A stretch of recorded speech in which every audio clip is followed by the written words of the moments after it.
Gentlemen, lock and load. Alright, so I have got this requested about 4 or 5 times, and I've been kind of putting it off. And it's not because I'm too dumb, it's not because I don't know how to do land nav. It's just in the context of what we do here on this channel.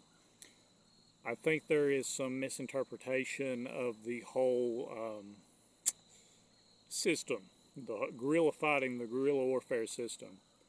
And I need to use this video and take this time to really sit here and explain some things so you're not learning a bunch of things that you don't need. So this is particularly about land navigation. I have got a lot of requests to do a land navigation video, specifically the way the Army does it and stuff like that. However, I'm not in the military anymore. I am a U.S. civilian. I am not in law enforcement currently or nothing like that. Not in the military anymore. Been out for like 3-4 years now at this point. Listen.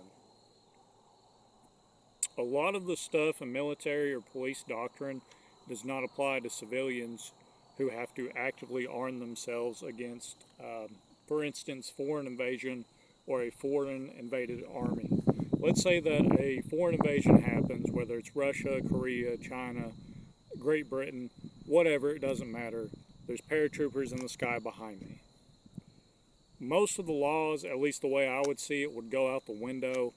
People would be shooting. I mean, there'd be multiple guerrilla groups, militia-esque groups here and there and cells. Then you'd have the military and the government and the local police would probably get involved trying to help take out the tanks. And I mean, it really would be like Red Dawn crazy. But before we get into all that craziness, let's speak facts. We really just need to calm this down and think of the overarching picture here. As a guerrilla fighter, you really don't need to know good land navigation skills in the sense of the military.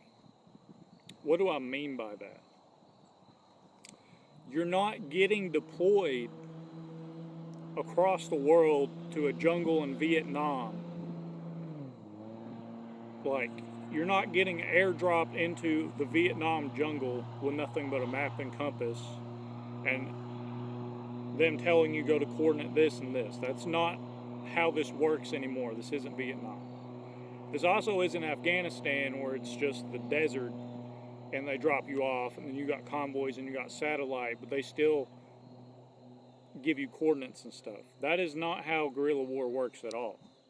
A guerrilla fighter is a civilian, and they should never fight they should never fight unless they're close to home. I'm going to say that again in a context that I think would better explain what I'm trying to say. Your house, do like a 10 to 20 mile radius around your house, depending if you're royal or live in the city.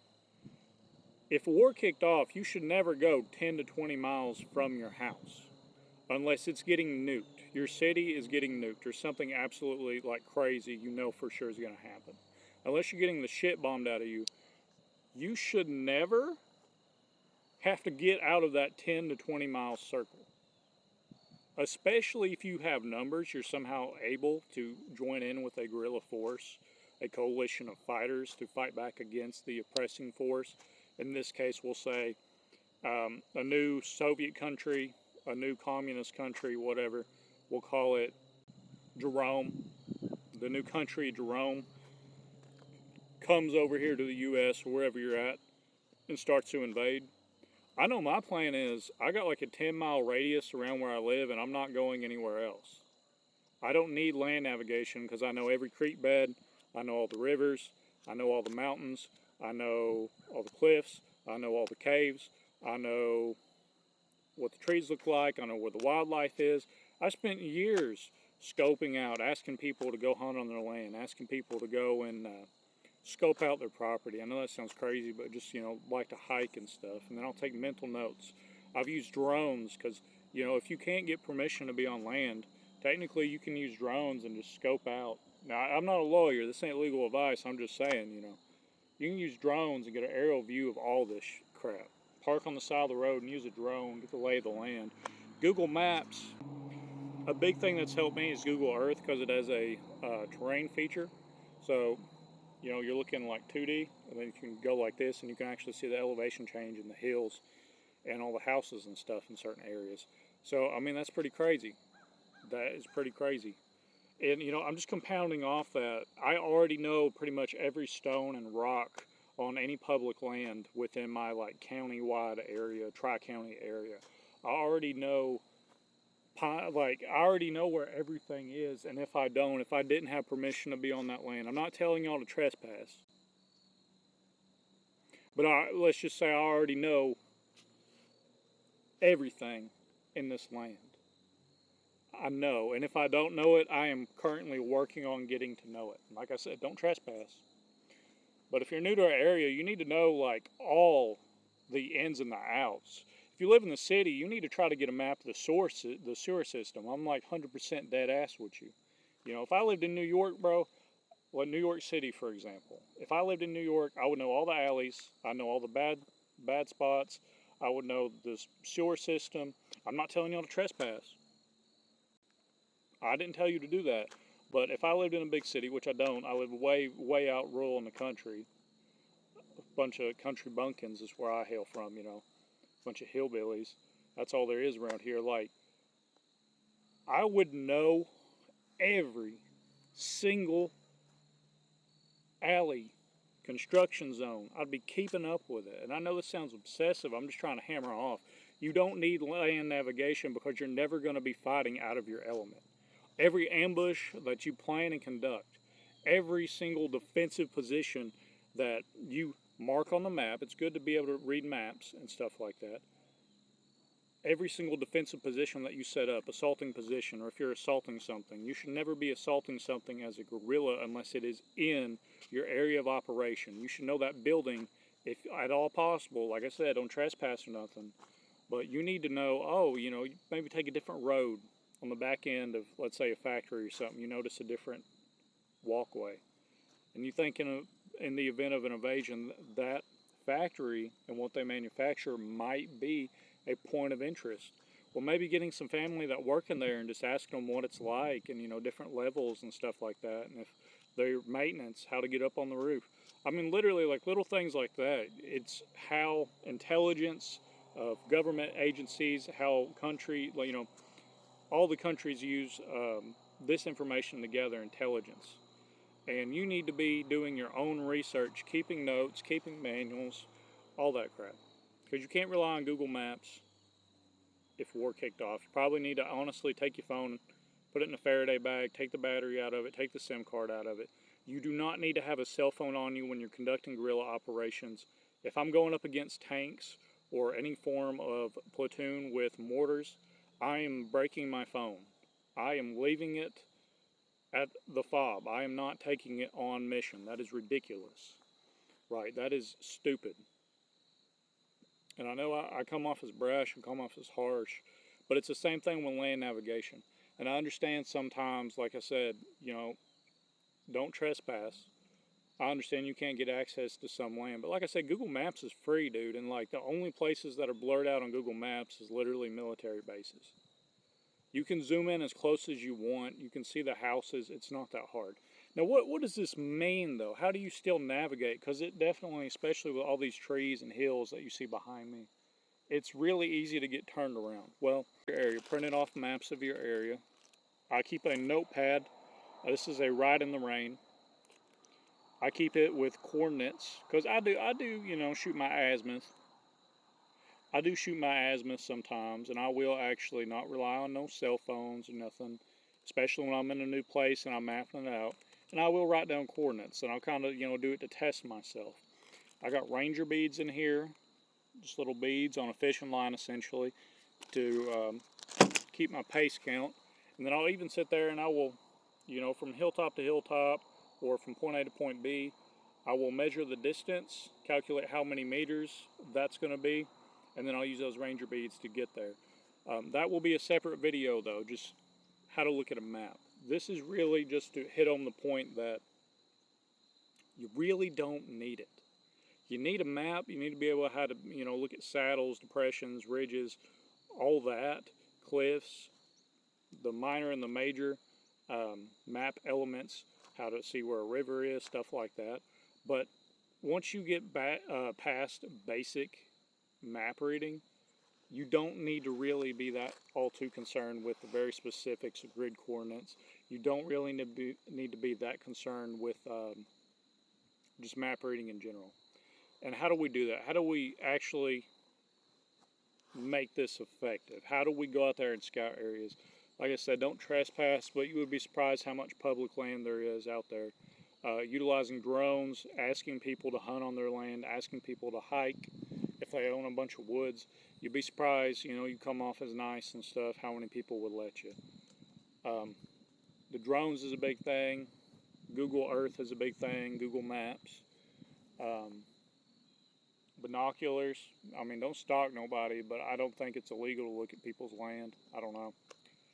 Not legal advice. I'm just, just sitting here spitballing at this point.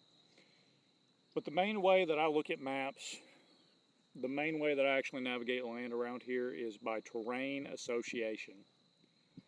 I will look at the hilltops around here and say they should have a elevation marker on them. And it'd be like 1,600 foot, 1,800 foot, 2,400 foot. Well, let's say that we're looking at a 2,400 foot mountaintop, the peak of a hill or a mountain, whatever, above sea level, 2,400. Well, let's say that, for instance, this mountain over here, this hilltop over here is the highest point. Well, then I automatically know if I look at a map and see that the highest hilltop should be here, that's what that is, because it is literally beaming over all of the other hilltops, and then you can get your north, south, east, and west even without a compass using that. It's all terrain association. Let's say that we are in a big field right here. We are. If I look at a map and I see that and I see a big open space and then trees all around it, I mean, it doesn't take an Einstein or a genius to figure out, hey, this is the field. I'm in the woods over there. I'm looking down. I see this field.